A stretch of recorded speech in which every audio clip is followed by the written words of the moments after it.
नमस्ते सबैजनालाई। आज हामी कोरिलेसन एन्ड रिग्रेसनको अ, हिसाब गर्छौँ। आज हामी कोरिलेसनको एउटा हिसाब गरौँ अनि त्यसपछि भ्याएसम्म हामी रिग्रेसनको नि एउटा हिसाब गर्नेछौँ। क्वेसन हेर्नुहोस्, हामीलाई सुरुमा के भनेको छ, calculate Karl Pearson coefficient of correlations from the following data using product moment formula. हामीलाई के भनेको छ, युजिङ चाहिँ के गर्नु पऱ्यो, product moment formula. Product moment formula हजुरहरूलाई थाहा छ कि थाहा छैन, त्यो चाहिँ थाहा हुनुपर्छ, इम्पोर्टेन्ट फर्मुला हो। अब हामीलाई यहाँ क्वेसन दिएको छ, एक्स बराबर कति छ, एक्सको ठाउँमा चाहिँ 12, 9, 8, 10, 11 छ। वाईको ठाउँमा चाहिँ 12, 8, 6, 9, 10 छ। Solution here, calculations of KPC of correlations.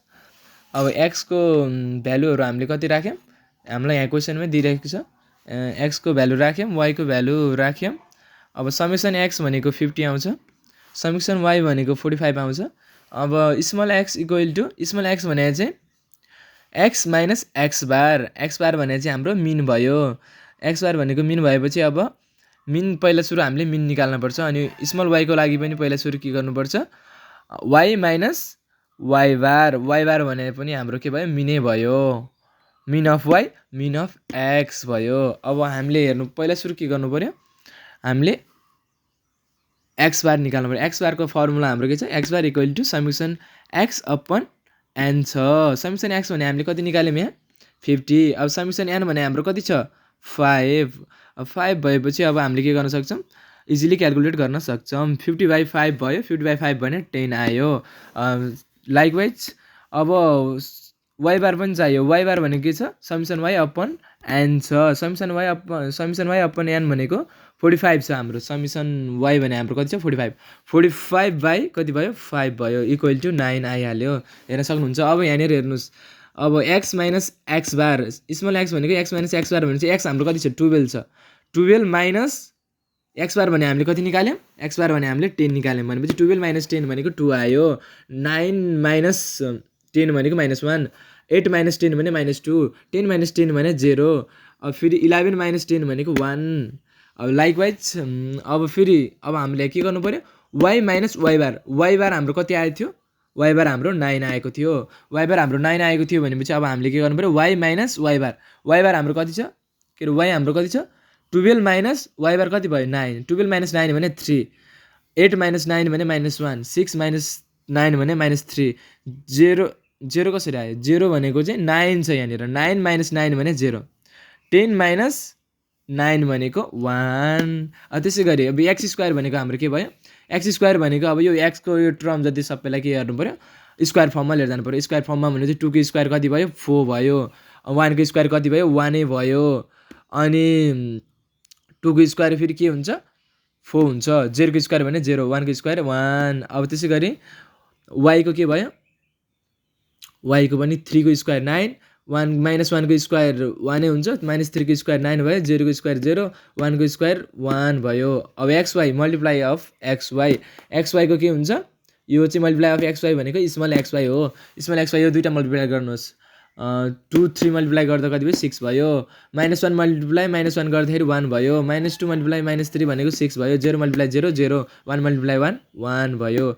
अब फेरि समेसन, अब यसको पनि समेसन निकाल्नुपर्छ। समेसन एक्स स्क्वायर भनेको कति भयो, 4 + 1 भनेको 10 भयो। अब वाई स्क्वायर भनेको 9 + 1 20 भयो। अब समेसन एक्स वाईको पनि गर्नु पऱ्यो। समेसन एक्स वाई भनेको चाहिँ 6 + 1 गर्दाखेरि कति भयो, 14 भयो। अब त्यसै गरी अब हामी युजिङ प्रोडक्ट मोमेन्ट फर्मुला प्रयोग गरेर Karl Pearson coefficient of correlation निकाल्छौँ।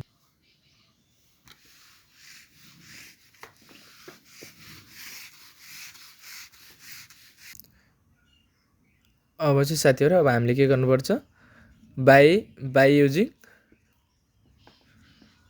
Using product moment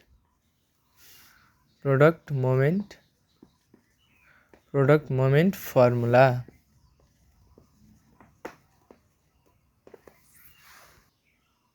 we have हामीलाई के थाहा छ correlations coefficients are equal to हामीलाई के थाहा छ